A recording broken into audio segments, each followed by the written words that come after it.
Welcome to the weekly news roundup on TTV.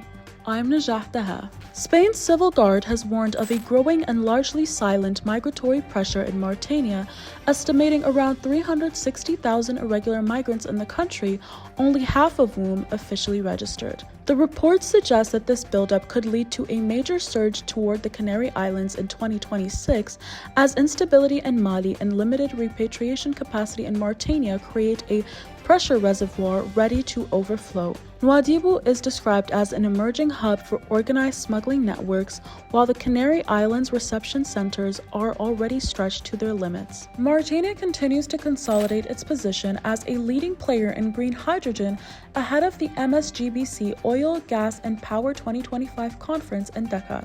3 strategic megaprojects, Amman, Megatron Moon, and a 10-gigawatt venture with Masdar and partners made substantial progress this year, supported by a clear regulatory framework and export plans ranging from ammonia shipping to potential pipelines towards Europe.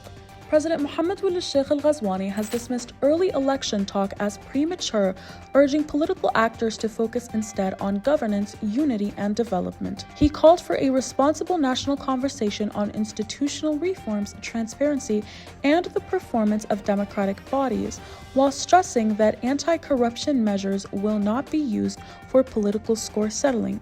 10 financial misconduct cases involving 70 individuals have been referred to the judiciary this year.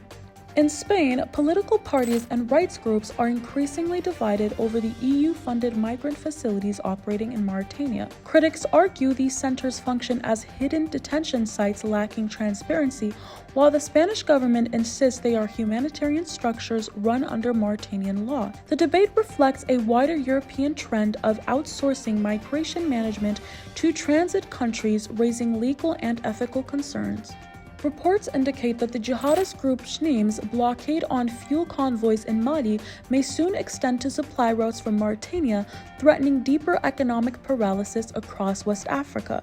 While analysts say the group lacks the capability to seize Bamako, the disruption has already hit transport, energy, agriculture, and mining sectors. Regional observers warned that the securing key corridors through Mauritania, Senegal, Côte d'Ivoire, and Guinea is vital to preventing a broader collapse.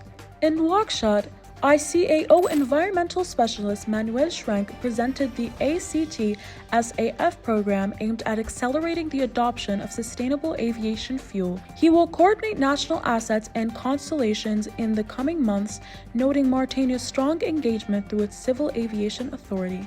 A preparatory UN Economic Commission for Africa report warns that several North African economies, including Mauritania, collect tax revenues below 15% of GDP, insufficient to fund essential public services.